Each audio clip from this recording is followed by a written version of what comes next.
Hello, good morning, good afternoon, good evening, wherever you're watching from. Trust you're having a good time. Okay, so it's your girl again, Funke. This time I have come to just remind us that as Christians, we have the liberty to ask God for anything. There is nothing too minute, too silly, too small to ask God for. Don't see God as somebody who is too far from you. He wants to be treated like a friend. Make him your friend. Just the way you can sit beside me and gist with me, you can gist with God. Just tell him, God, this is what I'm going through. I can't do it alone. Can you help me? God, I'm looking for this thing. I don't know where I dropped it. Can you help me find it? That is how God enjoys us to treat him. He's always there for us. Once you make everything right with him, you will enjoy it. That song, What a Friend We Have in Jesus, it says, oh, what peace we often forfeit.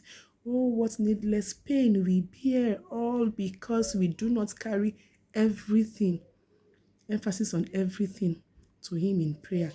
You can talk to God about everything and anything. You don't have to have a big problem before you talk to God.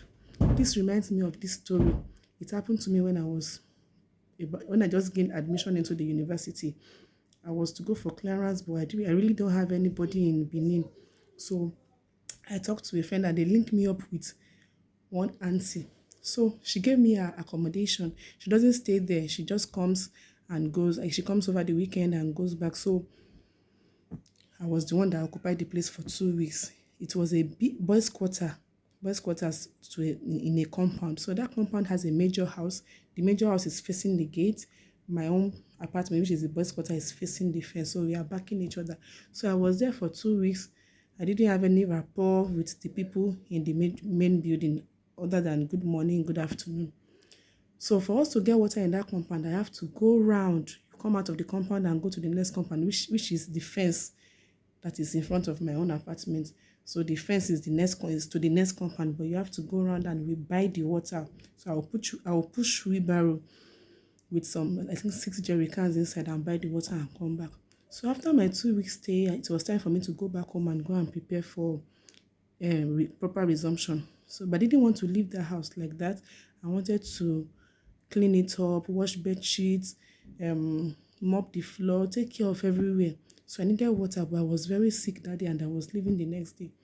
I wish somebody could come around and help me fetch water.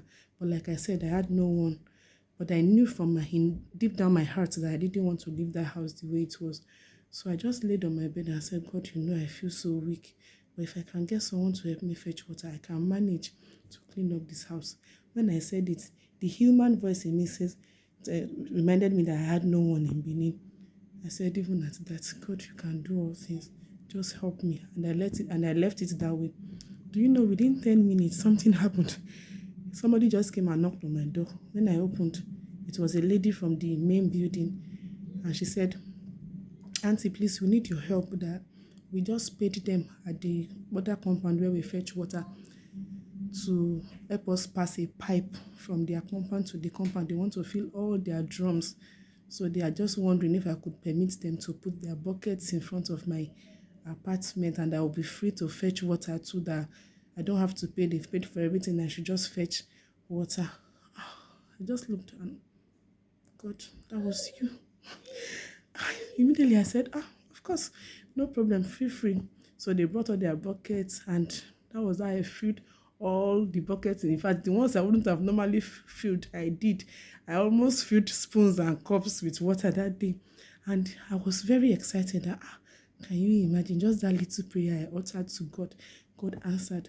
That renewed my faith to another level. Like, really, God answers any prayer. So that's why I am here to also share with you that you can talk to God about anything. You see me, if a friend wants to visit me and I am not in the mood to receive a visitor, but I don't want to turn the person off, I will just tell God, God, please, I don't want this person to come. Just keep the person busy for me. And it will just happen like a magic. Person will come and say, sorry, it's like this visit will be next time. If I even want my husband to do something for me, but I don't want to ask him, I will tell God, please place this thing in his mind. Let him be the one to even offer to do it for me. And like that. So I'm just giving you examples to show that you can talk to God about every little thing. And you're looking for something around, you can't find it. God, please direct my eyes to where this thing is. It works like magic. You just see what you are looking for. So I'm saying this to encourage us that we don't have to bear burdens that we lay at the feet of Jesus. But the bottom line is, see him as a friend who is always around. You don't have to wait until you can kneel down in a church to pray, until you can be in a quiet place. Even while you are cooking, while you are having a bath, while you are walking on the road, just pour out your heart to him like he's beside you, like you can see him. Talk to him like you would talk to me if you are sitting side by side. And you will see that he answers every prayer.